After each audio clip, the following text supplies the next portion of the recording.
ACMi productions are only made possible with your support. Visit patreon.com/ACMi to learn how you can help.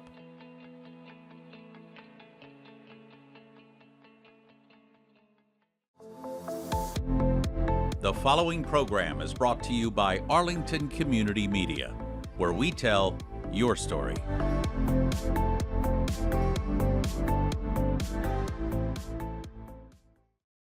This is ACMi News, recognized nationwide as the first place winner of the 2023 Hometown Media Award for News Access.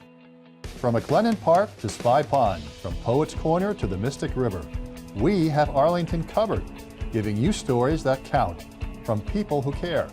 Reliable, trustworthy, dependable. This is the nationwide award-winning ACMi News. From flowers to football, we've got you covered on this edition of ACMi News. Hello everyone, I'm James Milan. As always, we have a number of stories from in and around Arlington for you, and we'll start with all that jazz. Dan Fox is one of Arlington's most popular musicians. He's been performing and teaching adult and youth jazz ensembles for almost 20 years, most recently through his Morningside music studio that's located right next to the Regent Theater in Arlington Center. Now Dan has added a second venue, one that's near and dear to our own hearts here at ACMi. It's the site of our former Studio B, located in the Food Link building at 108 Summer Street. The first public performances in the new Morningside Annex took place on Sunday, October 6th, and ACMi was there to cover the action.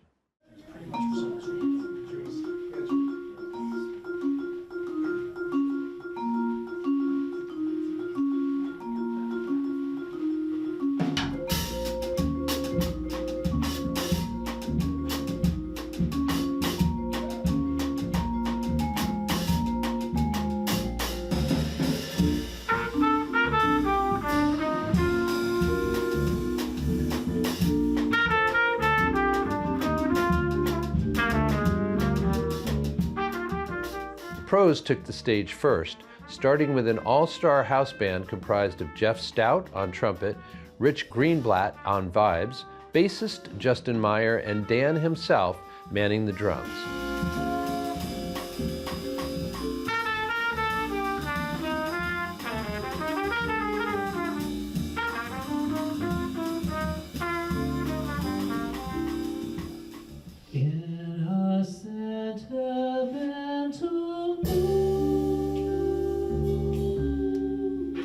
Special guest vocalist Debbie Larkin followed, charming the crowd with her takes on several jazz classics.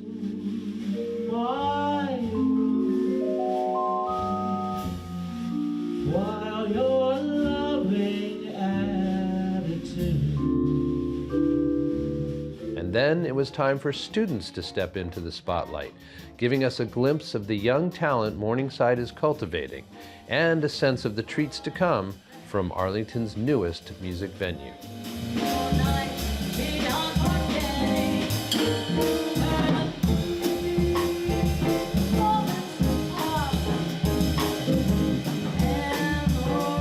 In addition to being a performance space, the venue is also set up for use as a recording studio. We wish Dan the best with this delightful new addition to Arlington's vibrant music scene, and we expect that we'll be returning again and again to cover events of interest there. For more information or to get on their mailing list, go to their website at morningsidemusicstudio.com. Again, that's morningsidemusicstudio, all one word, .com.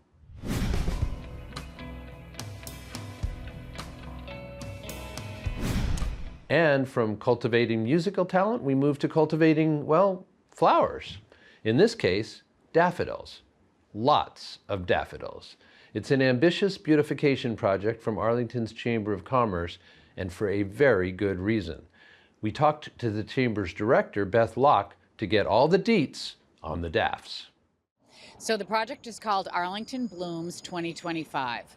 And this is a project that came out of planning for for Arlington's celebration of the semi-quincentennial that's coming up in April of 2025. We're celebrating the beginning of the Revolutionary War along with our neighboring towns of Lexington, Concord, and Lincoln. And many groups around town are putting together sort of signature projects to contribute to the celebrations. And so the Chamber decided to do a beautification project. And we are aiming to plant 10,000 daffodils along the route of the Battle of Menotomy reenactment. About 1,000 holes need to be dug. We put 10 bulbs in a hole, and the holes will be dug all over town properties. We have permission to plant on the islands in Arlington Center, in front of Arlington High School, in the old burying ground at specific locations, down around the fire station and Memorial Plaza. It's going to be just a beautiful display of gold. So we need as many volunteers as we can possibly get. We have a nice stable of volunteers so far, but we're looking for probably about 50 more. So if anyone's interested in volunteering, they can go to our website, arlcc.org, and they'll find a link to a form to sign up to help us plant daffodils. We have a sort of a kickoff community planting day on Sunday, October 20th from 12 to 4. Folks who sign up to help will be sent information about where they can pick up the daffodil bulbs that are being provided by the Chamber, and then they'll be assigned a particular location to plant on that day. If folks are interested in planting and they're not available on October 20th, they can still sign up, and we will ask them to just get those bulbs planted by about a week later. Daffodils have to be planted in the fall, and they bloom in April, or these particular type do. They need that time in the ground. So I think we can do it, and we'll have something beautiful to celebrate for many years to come. We also talked to Beth about a different kind of beautification project we are all enjoying in Arlington Heights right now. Public art continues to blossom all over town, and this project brings artists and small business owners together in a vibrant, colorful tribute to the season. I believe this is the fourth fall that we've done this. It started with a Halloween window painting and then expanded into a holiday painting in December and a spring painting. It came out of the Arlington Heights Community Association looking for ways to get people out into the businesses of Arlington Heights to window shop, patronize those businesses, just to bring attention to this part of town. It was spearheaded by Janet O'Riordan, who's an extraordinary volunteer in all sorts of ways in Arlington, and Cecily Miller, who is the town's public art curator. A lot of families come, a lot of kids. We have some professional artists. A lot of the same people come back season after season. They love doing it, so they want to paint every season. And then we're always seeing new people coming and doing it too. It's really a fun community event. And I love the whole kind of intersection here that this represents between support for local businesses and support for public art. Can you talk about that a little bit? Yeah, absolutely. I mean, that's a really important thing in Arlington right now. It's happening throughout the different business districts in Arlington. There's a wonderful collaboration between the businesses and the art community, and the businesses understanding how art can enliven a space and attract people to our town and make people happy when they see it. The windows in Arlington Heights will be decorated again in December and then in the spring to celebrate new seasons, new artists, and beloved businesses.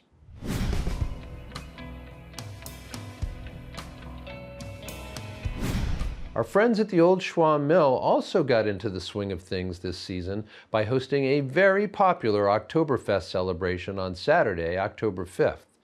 Among the celebrants were two ACMi members who captured the festivities and have shared them with us.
And we'd like to share with you an event that will make for great listening and viewing.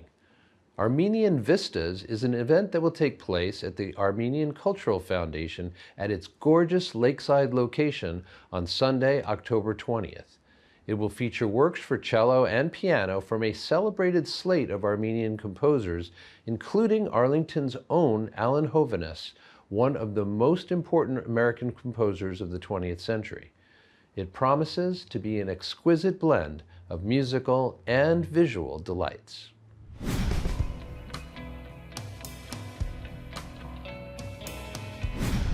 I wonder how many of you remember that just a few years ago, it looked like Arlington High School might not even be able to field a football team. My oh my, how times have changed. ACMi sports producer Miles Donato brings us the following report about the Spy Ponder's latest triumph, a true rout of our neighbors from Lexington. Beginning the year 3-1, the opening week saw two dominant victories over Arlington Catholic and Brookline, 38-0 and 35-7 respectively. Week 3 of the season was the Spy Ponder's only loss so far to the number 27th ranked team in the state, Stoneham. The Spy Ponder's responded the next week in high fashion with a 50-8 win over Lexington to start off league play. That game saw starting running back Ori Forrest go down with an injury after his first rush for 18 yards. Despite his injury, the Spy Ponder's run game was deadly and totaled for 348 yards and 6 touchdowns. Backup running back Ryan Skull got 17 carries in the game for 134 yards, the most in a game by any player this season. At halftime, the score was 43-0, so the Spy Ponder's pulled their starters, and behind the second-string offensive line, running back Jamari Williams got handed the ball 11 times and took it all the way down the field, 76 yards and a touchdown, in a drive where only he touched the ball. But it wasn't just the running backs. Wide receiver Peter Harrison had a monster 85-yard rushing touchdown, and quarterback and captain Jack Zambardino ran 2 in on his 4 carries. The two of them also connected for a short touchdown pass that was Jack Zambardino's second of the season. Defensively, the Spy Ponder's did not allow Lexington to do anything, led by Drew Beck, who had 3 sacks and a blocked punt that he recovered. Arlington currently sit 11th in the MIA Division II power rankings and are hoping to stay in the top 16 and make playoffs for the second time in a row. The Spy Ponder's will finish out their Middlesex League games against Reading, Belmont, Winchester, and Woburn in the weeks to come. Go Ponders! And that will wrap things up for this week's edition of ACMi News. A special shout out to super member Joe Snodgrass for his essential contributions to our music stories today. And also to 2 of our newest members, Dima and Olga Brios, who provided the wonderful footage from Oktoberfest. If you would like to get involved with ACMi News, or if you have a tip for a news story, just contact us at news@acmi.tv. And we'll leave you with footage from the most recent Monotony concert that took place at Town Hall on Friday, October 4th. Have a great week, everyone.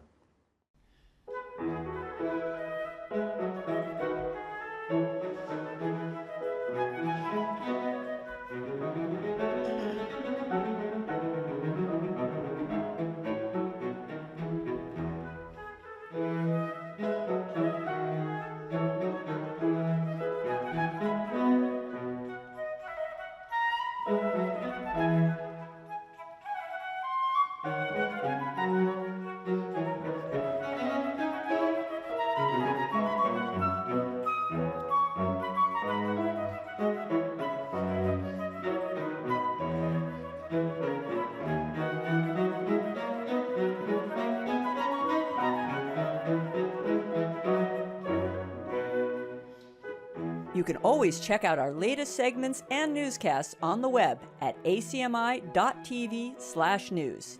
And don't forget to like us on Facebook and follow us on Twitter and Instagram at ACMi News. Make sure to subscribe to our YouTube channel as well. You'll find us at youtube.com/ACMi News. If you have any news tips for us or wish to become a citizen journalist, we'd love to hear from you. Email us at news@acmi.tv. or stop by ACMI Studio A at 85 Park Avenue. ACMi productions are only made possible with your support. Visit patreon.com/ACMi to learn how you can help.